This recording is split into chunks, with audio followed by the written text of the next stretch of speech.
जय श्री कृष्ण दोस्तों, किशोरी क्रिएशन से मैं सपना शर्मा आप सभी का हार्दिक स्वागत करती हूँ आपके अपने चैनल पर। दोस्तों, आज के वीडियो में आपके लिए मैं भाई दूज की कथा लेकर के आई हूँ। ये भाई दूज की कहानी पौराणिक कहानी है, तो आइए जानते हैं भाई दूज की कहानी। जिसके बिना यह त्योहार बिल्कुल अधूरा होता है। एक समय की बात है, एक बूढ़ी माँ थी, उसके एक पुत्र और एक पुत्री थी। पुत्री की शादी हो चुकी थी। एक दिन बेटे ने अपनी माँ से बहन के घर जाने का अनुरोध किया। तब बूढ़ी माँ ने कहा, बेटा तेरी बहन तो बड़ी कलिया है, वह हर वक्त लड़ती है, तो उसके घर जाकर क्या करेगा। बेटे के अनुरोध करने पर बूढ़ी माँ उसे बेटी के जाने की अनुमति दे देती है। भाई अपनी बहन से मिलने के लिए घर से निकलता है। रास्ते में उसे नदी मिलती है। नदी बोलती है कि मैं तेरा अनु में तुझे डुबोऊंगी। तब भाई कहता है, मैं कई साल बाद अपनी बहन से मिलने के लिए जा रहा हूँ, उससे मिलकर आने दो, फिर वापस आते ही तो उस वक्त तुम मुझे डुबो देना। तो नदी मान जाती है और उसे रास्ता दे देती है। वह थोड़ा आगे बढ़ता है तो उसे एक सांप मिलता है। सांप बोलता है कि मैं तुझे डसूंगा। तब भाई कहता है कि पहले मुझे अपनी बहन से मिलकर टीका लगवा लेने दो, तब तुम मुझे डस लेना। अब भी उसे आगे जाने का रास्ता दे देता है। अब वह आगे जाता है तो रास्ते में उसे जंगल में एक शेर मिलता है। शेर कहता है कि मैं भूखा हूँ, मैं तुझे खाऊंगा। तो भाई उसे भी यही कहता है कि पहले अपनी बहन से टीका लगवा लूँ, फिर लौटते समय मुझे खा लेना। अब शेर भी उसे रास्ता दे देता है और भाई अपनी बहन के घर पहुँचता है और आवाज़ लगाता है, बहन। यह देखकर बहन 7 कोस दूर से तिलक कराने आया तेरा भाई आया है। बहन जो है सूत काट रही होती है और उसका सूत जो है बीच में ही टूट जाता है। यह मानता है कि सूत काटते वक्त बीच में टूट जाए तो जिस बहन के भाई इकलौता भाई होता है, वह सूत जब तक पुनः नहीं जुड़ जाता तब तक बहन नहीं बोलती है। बाहर से पुनः आवाज लगाता है।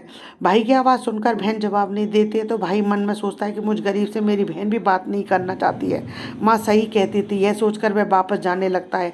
इतने में बहन का सूत पुनः जुड़ जाता है और भाई को आवाज़ देती है और वह उसकी तरफ दौड़ती है और उससे बात न करने के कारण बताती है। बहन बड़े प्यार से उससे मिलती है। बहन अपने भाई को घर ले जाती है और अपनी सहेली पड़ोसन के घर जाती है और उससे पूछती है कि सहेली, कोई जान से भी प्यारा मेहमान आए तो क्या करना चाहिए। पड़ोसन मजाक में कह देती है कि तेल से तो चौका लीपना और घी में चावल रांधना।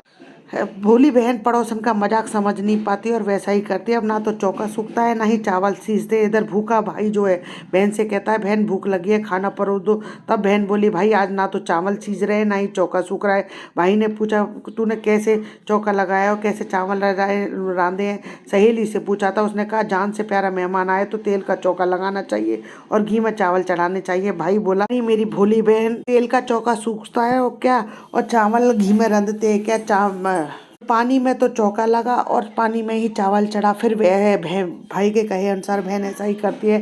जब चौका भी सूख जाता है और चावल भी पक जाते हैं, तब उसने घी और शक्कर डालकर भाई को कराती है और फिर उसके तिलक करती है। कई दिन बीत जाते हैं। एक दिन उसका भाई बोला, बहन अब मैं घर वापस जाऊंगा माँ के लिए। अगले दिन सुबह बहन जल्दी उठकर गेहूँ पीसती है और कुछ भाई के लिए लड्डू बना देती है रास्ते के लिए। कुछ लड्डू बच्चों के लिए रख लेती है और अपने भाई को विदा करती है। सुबह जब बच्चे उठते हैं तो माँ से कहते हैं, भूख लगी है, मैं कुछ खाने को दे दो। तब माँ उन्हें वही लड्डू देती है। तब वह देखती है तो यह क्या, सारे लड्डू हरे रंग के हो गए हैं। कि देखती है तो उसमें गेहूं के साथ एक सर्प भी पिस गया होता है। वह उन लड्डू को फेंक देती है और अपने भाई के पीछे पीछे भागती है। रास्ते में एक पेड़ के नीचे उसका भाई बैठा होता है। उसे देखकर भाई बोला, क्या हुआ बहन। तब बहन पूछती है, मैंने तुझे जो लड्डू बांधे थे वो कहाँ है। तेरे लड्डू मैंने अभी नहीं खाए हैं, पेड़ पर टंगे हैं, ले ले। अब वह लड्डू पेड़ से लड्डू उतारती है और वहीं गड्ढा खोदकर लड्डुओं को गाड़ देती है। अपने भाई को सारी बात बताती है। भाई बोला, बहन तूने एक बार तो मुझे मौत से बचाती लिया, लेकिन मेरे पीछे कई को सही दे करके आई हूँ। और बहन को सारी बात बताता है। तब दोनों बैठे वहाँ कर रहे होते हैं कि बहन भाई से पानी मांगती है। भाई बोले, थोड़ी दूर एक तालाब है, वहां से मैं अभी पानी लेकर आता हूँ। बहन बोली, मैं खुद जाती हूँ और पानी पीकर वापस आती हूँ। पानी पीने के लिए वहाँ पहुँचती है तो देखती है वहाँ पर एक बुढ़िया बैठी है। वो उसके पास जाकर पूछती है, माँ तुम यहाँ क्यों बैठी हो। तब बुढ़िया बोलती है कि मैं विधाता हूँ, एक भाई के बहन विधाता हूँ और एक भाई के बहन पर तात गाड़ रही हूँ। तब पूछती है, वह माता वह कौन भाई है। तब विधाता बोलती है, एक भाई जिसके प्यार में उसकी बहन ने सर्प की हत्या कर दी। बहन सोचती है यह तो मेरा भाई है और घबरा जाती है और विधाता से पूछती है, माता उस भाई को इस श्राप से बचने के लिए क्या करना होगा। विधाता उसे बताती है कि उसकी एक बहन जब उसे गालियां दे, उसकी शादी होने तक वह हर घात को टाल देती है तो उसका भाई जो है बच जाएगा। परंतु वह अपने भाई के पास जाकर तुरंत कहते हैं, भाई मैं तुझे माँ के घर तक छोड़ने चलूंगी, लेकिन रुक मैं अभी आती हूँ। और वह शेर के लिए मांस, सर्प के लिए दूध, नदी के लिए ओढ़नी, और दोनों भाई बहन आगे बढ़ते हैं। रास्ते में पहले शेर मिलता है। जैसे ही वह भाई को खाने के लिए आगे बढ़ता है, वह उसके आगे मांस का टुकड़ा डाल देती है। शेर मांस के टुकड़े देखकर आगे बढ़ते हैं। आगे उन्हें सर्प मिलता है। जैसे ही सर्प उसे डसने के लिए आगे आता है, भैंस सर्प के आगे दूध का प्याला रख देती है। दूध पीने लग जाता है। वह दोनों आगे, दोनों बहन भाई जो है आगे चलते हैं। रास्ते में उन्हें नदी मिलती है। नदी जो भाई को डुबोने के लिए तैयार थी, वह नदी को ओढ़नी उड़ा देती है। खुश होकर नदी रास्ता दे देती है। अब वे दोनों भाई बहन जो है आगे चल जाते हैं। घर पहुंचते बहन बेटी को देख करके माँ बहुत खुश हो जाती है, पर बहन उसी समय भाई को गाली देने लगती है। तब माँ बेटे से कहती है कि इस कलिया बहन को क्यों ले आया। तब भाई बहन के माँ से कहता, बहन तो बहुत अच्छी है, पता नहीं इसे आते क्या हो गया। थोड़े ही दिनों में भाई का रिश्ता आया। तब सब कहते हैं कि बहन पागल तो है पर भाग्यवान है। पर जब ससुराल वाले सगाई के लिए आते, सगाई के लिए मिठाई लाते तो बहन कहती है इसकी मिठाई क्यों बांटते हो, पहले मेरी मिठाई बांटो। कई बड़े बुजुर्ग बोले इसे भी भाई के साथ बैठा दो। सगाई शुरू होती है, वह आग लग जाती है। बहन को तो पता ही था उसके भाई का घात है, उसने तुरंत ही वह आग बुझा दी। अब कुछ दिनों बाद शादी के कार्यक्रम शुरू होते हैं, परंतु बहन हर समय भाई के साथ रहती है।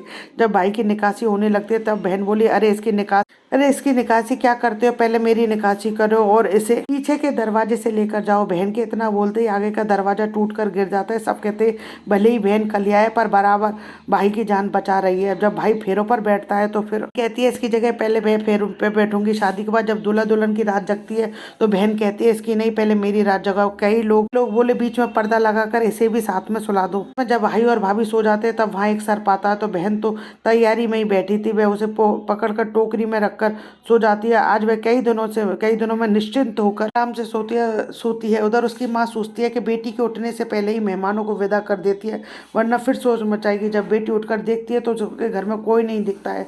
तब वह माँ से पूछती है माँ सब मेहमान कहाँ गए। माँ कहती है बेटा सब मेहमानों को विदा कर दिया है। तब बेटी बोलती है माँ सब मेहमानों को वापस बुलाओ तभी मैं विदाऊंगी।